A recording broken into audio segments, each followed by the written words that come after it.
नमस्कार दर्शकों, अभी हम लोग मौजूद है सतलोक आश्रम सोजत के अंदर, जहां कबीर साहिब का 626वां प्रकाट्य दिवस मनाया जा रहा है। और आज यहां पर इस प्रकाट्य दिवस पर होने वाले 3 दिवसीय भंडारे की शुरुआत हो गई है।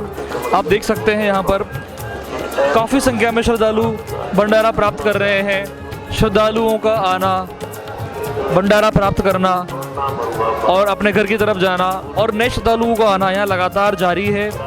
बहुत ही बड़ी संख्या में यहाँ पर सेवादार भी लगे हुए हैं, ताकि किसी भी आने वाले भगत को यहाँ पर किसी भी समय का इंतज़ार न करना पड़े। और यहाँ पर सारी व्यवस्था आप देख रहे हैं कैसे संभाली जा रही है।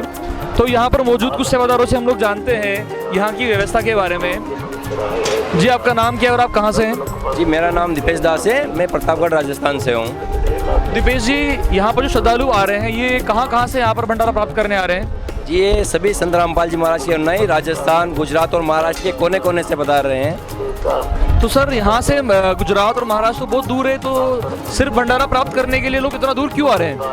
जी, सिर्फ भंडारा प्राप्त करने के लिए नहीं आ रहे हैं। यहाँ पर हमारे संत रामपाल जी महाराज के द्वारा कबीर साहिब के प्रकट दिवस पर एक भंडारा किया जा रहा है। यह भंडारा प्रसाद का रूप होता है, इसलिए इसको पाने के लिए भक्त कोने कोने से पधार रहे हैं। यहाँ पर आप जो भंडारा आयोजित हो रहा है, इसमें कौन कौन सी चीज़ बनाई गई है श्रद्धालुओं के लिए?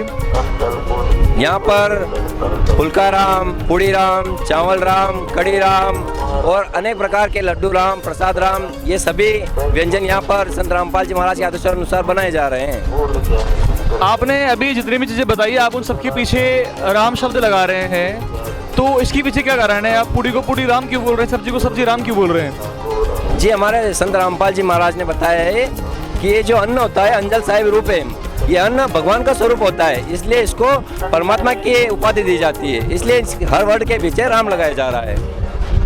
यहाँ पर जो है काफ़ी बड़ी संख्या में श्रद्धालु आ रहे हैं। यहाँ पर किसी तरह की कोई अव्यवस्था तो नहीं हो रही है? जी नहीं, ये हमारे संत रामपाल जी महाराज के समस्त अनुयायी जो भक्त लोग हैं वही इस व्यवस्था को संभालते हैं उनके आदेशानुसार, इसलिए कोई अव्यवस्था नहीं होती है। यहाँ पर सभी भक्त ही व्यवस्था संभालते हैं। आप यहाँ पर कौन कौन सी तरह की सेवाएं देख रहे हैं यहाँ पर?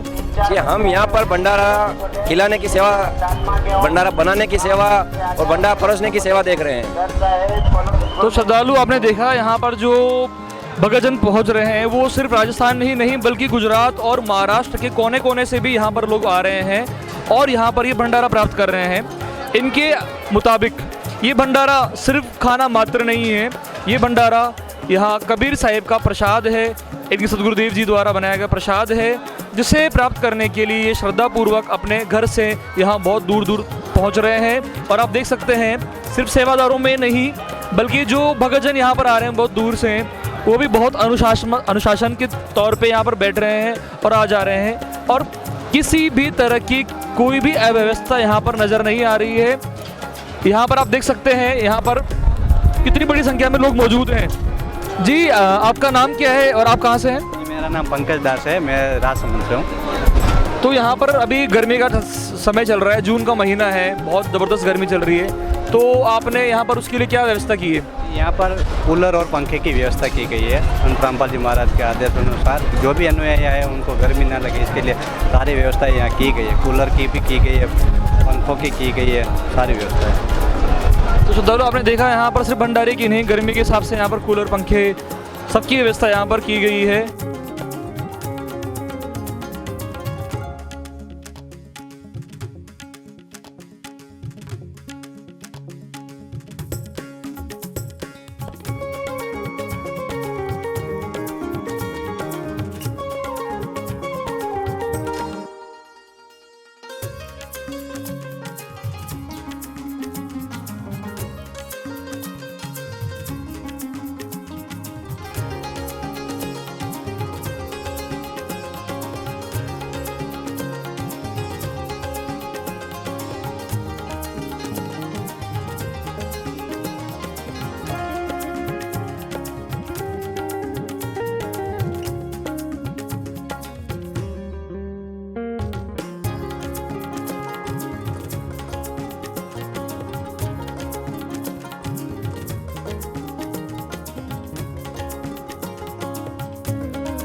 तो दर्शकों, अभी आपने जाने यहाँ पर सेवादारों के विचार। अब यहाँ पर भंडारा प्राप्त करें, कुछ लोगों से हम लोग जानते हैं उनका क्या मानना है इस भंडारे के बारे में।